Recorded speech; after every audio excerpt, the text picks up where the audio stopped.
Hi everyone, welcome to my channel. Today I'm going to be talking about 15 tips to survive your freshman year of college. These are all things that helped me get through college. I'm now a junior going to be a senior at the University of South Florida. I've had a great college experience so far, and I honestly had a really great freshman year, like looking back on it.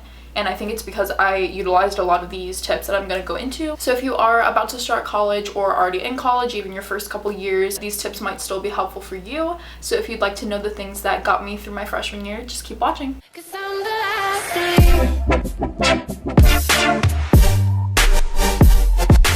Number one, and one of the most important things I think to even use throughout the whole time you're in college, is to register your classes yourself. I know when I had to come to school for orientation, they sit you down with an advisor and just throw everything at you, and it's really confusing and overwhelming, and they kind of expect you to register then during orientation, and I don't really recommend that. I kind of just sat there during the time they were going over registration with me and like acted like I was doing it, but then I like left and went home. It gave me the time to just sit and really look at everything I had on my plate and what I have to get done, the prereqs you have for your major, things like that. It's a lot less stressful to just do it at home and on your own time rather than sitting there with a big group of students that also don't know what they're doing and having to feel like you're on like a time crunch to get it done. So yeah, I don't recommend registering at orientation. I think you should go home, take some time to research everything, really make a plan, and do it on your own time. Number two is to make friends at your orientation. This is really important because I remember a girl that was in my orientation group.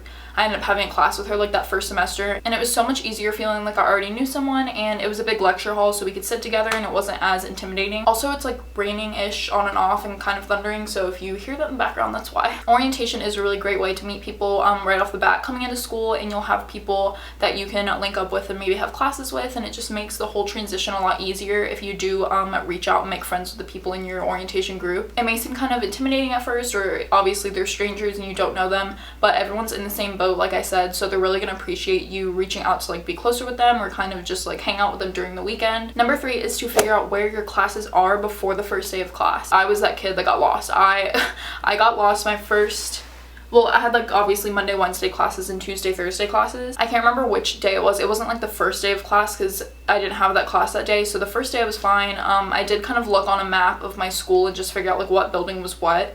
But it was like a Tuesday, like the first day of my second group of classes.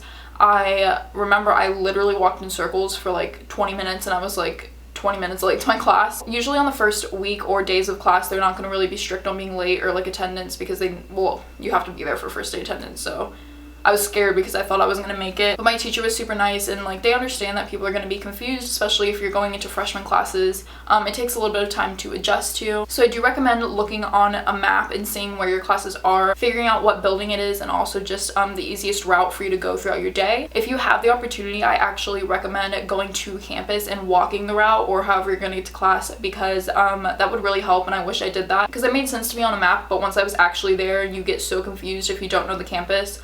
So really take the time to either visit the campus beforehand and learn exactly where everything is, or take the time to walk out your schedule before you go to class. Number four is to read your syllabus and write down important dates. This is something I've always done in all of my classes. It's super important to make sure you're not missing any big assignments or tests. I know it's pretty self-explanatory, but it really does make a difference sitting and writing them down at the beginning of the semester, because then you'll know ahead of time what is coming and it'll be easier to kind of keep everything balanced. Number five is don't buy your textbooks before you go to class. Wait until you go and see if they actually required it or not. I know whenever you sign up for your classes, it'll tell you what like materials you need and everything, but honestly I think that's just the bookstore trying to get money, because there's a lot of times that you're not gonna even need the textbook. It really depends on your major and even the classes you're taking if they actually need them.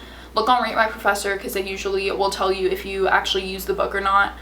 Even some teachers will say you need it, but you don't actually need it. So it's kind of just figuring that out, and I know this is kind of bad advice, but I would really wait till the last minute with textbooks, because until you know you actually need it and need to read a specific chapter or study a specific part of the book, then I would look into getting it, because if you don't need it, why waste the money? And textbooks are so expensive. Which goes right into my next point, which is to rent textbooks if you can. I rented a lot of my textbooks on Amazon, or you can get ebooks even through your bookstore most of the time. Some people do better reading a hard copy book and they can like mark it up and stuff, but that's not something I personally needed. I almost preferred having everything online because I wouldn't have to carry things around and I would just have it all in one place. So like I said, I would rent from Amazon. You can even rent from like Chegg and like websites like that.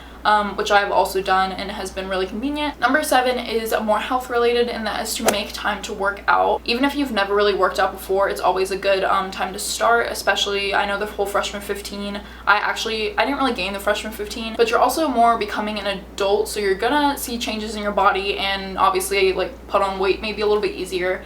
So I really took the time to work out my freshman sophomore year. This past year I did not work out as much as I should have. I was just super busy. It was my junior year and I didn't prioritize it, and I definitely saw the effects of it. So I do think it's really important to make that time. Not only is it like stress relieving, it's obviously really good for you and it will obviously give you a break from your studying or things like that. It doesn't have to be all of the time. I went a couple nights a week. For me personally, working out at night was best for my schedule. I'm just not a morning person and I like to just work out the last thing I do during the day and then go to sleep. And that's just what fit with my schedule, but it's totally up to you. Figure out what works with your schedule, your classes, or if you're working, but I do recommend making it a priority. Number 8 is to have at least one person you know in your class to text or be able to message if you have a question for anything. Obviously if you don't know them before, that's just something you're gonna have to like make friends and reach out to. I know a lot of my freshman classes were smaller. Well, that's a lot. It either goes like, it's like one or the other. You either have a lot of lectures in freshman year because everyone needs to take the same gen ed classes, but I also had some smaller ones, like it was called like academic foundations. It's honestly kind of like survival guide for college. So this isn't one of my tips, but if you have a class like that, I would recommend taking it because it was really great for me and gave me that small class setting to kind of meet people, and I had them to reach out to because everyone again is in the same boat. So if you have any kind of freshman core class like that, I recommend taking it. A lot of my classes the past year or so, I've been put in groups for different group projects, which obviously gives you more contacts to reach out to. It's just always helpful to have someone if you have questions for an assignment and you either can't go to office hours or don't want to email the professor right away. I do recommend just having someone you can reach out to first, which kind of goes into my tip number 9. A lot of people say to get to know your professors, go to office hours. My tip is to figure out if that's necessary for you, because personally, I don't think I've ever been to office hours for a professor. I did get to know, obviously, my smaller class professors. I wouldn't like go out of my way to like introduce myself and stuff, which a lot of people say you should do, which I do encourage that if that's the kind of person you are and you want to make those connections to help you learn better in the class or have that resource. I'm not more of an independent person, so I didn't feel the need to go and do that right away for all my classes.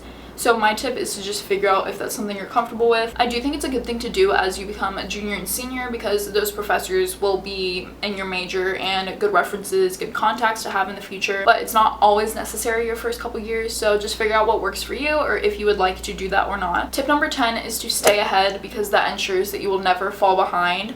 I'm not really a procrastinator. It really depends. For the most part, I stay ahead of my work because I hate having to cram at the last minute. There are some times, obviously, that's gonna happen, and it's just a matter of knowing how fast you can work on things or how much time you need to get things done. But overall, I do recommend staying ahead, not even just staying at the pace of the class, but if you can do assignments ahead of time or get ahead on readings or studying, I do recommend that because it will make you a lot less stressful when it comes time for that test or that assignment to be due. Tip number 11 is to find ways to be involved, but don't put too much on your plate. I'm the most involved that I have been through college now because I joined my sorority. The majority of the beginning of college, I wasn't as involved, which for a while like really made me upset. Like I thought I was missing out on things. I did want to be in a sorority my freshman year, but recruitment didn't work out for me. That's a whole nother separate video that I still maybe plan on making. But I am so glad that I did get involved now, and it's really worth it. It's making the most out of your time in college, and it's really important to have something other than just your studies to be focused on, and will help you grow as a person and have obviously like things to put on your resume while also having fun. Every college has a million clubs you can look into, and there's something for everyone. And speaking of being involved, tip number 12 is a really specific statement, but it's to go to football games. Go to really any sporting events, any homecoming events your school has, anything that's really supposed to be more fun and more of a social aspect. Obviously, this is a great way to meet people and just make memories with the friends you already have. Even if you don't have super close friends right off the bat to go to games with, you can really just reach out to anyone in your classes, because like I said, most people are in the same situation as you, and just be like, hey, are you going to the game? Or like make conversation that way and be like, oh, maybe we can like hang out or go together, if you don't have anyone specifically in mind to go with, because then that will introduce you to their friends. And of course, it's just showing school spirit and getting involved outside of class, which I think is really important. Tip number 13 is to know what your school has to offer, and that just means all of the different resources they have. I know at USF we have like a wellness center and like a career center. Obviously, like the library has tutors and stuff, and every school is going to be different, but it's really important to learn these resources right when you get to campus, so you know what's available to you, especially if you live on campus, because you're gonna need certain things when you like least expect it, and to know what your school offers is like the best thing you can do. Tip number 14 is to see your advisor before the start of every semester. I've done this since I started college. I know it kind of contradicts my first point, but you are still going to be registering yourself. I just go obviously for advice and to see what I have coming up and make sure I'm on track. Your school should have some kind of database where you can see your progress and what classes you have to take next. So I pretty much plan out a schedule myself, and then I will take it to my advisor's office and be like, hey, is this okay? Is this on track for me? And they will put you in the right direction and make sure you're getting all of your credits applied. It's so loud now. Sorry. So the last thing you want to do is end up a senior about to graduate and realize you have a bunch of credits missing because you didn't plan out your classes correctly. So I do recommend going every semester, and also make sure you go ahead of time enough because they get really busy towards registration time, and you want to make sure you have that time to see them and plan out the rest of your classes. Number 15 is kind of random, but to take things home on your breaks. I live in Florida, and I also live like 20 minutes from my house. Like, I stayed in my hometown for school, but I do live, like, I lived on campus my freshman and sophomore year, and now I have my own apartment here. So I am still getting like the home away from home experience, even though I can go right up the street to my house. Whether that be your situation or you're a lot further from home, whenever you go there, make sure to be taking clothes home that aren't in season, or even just things you brought to school that you might not use, or they're just taking up room. I do think it's important to keep your space kind of minimal and not have too much clutter. Of course, keep the necessities you need to survive on your own in college, but you don't need as many things as you might think. So just feel that out as you go through school and see what you're using, what you're not using, and make sure to take those things home when you can. I'm actually going to be filming a what not to bring to college video.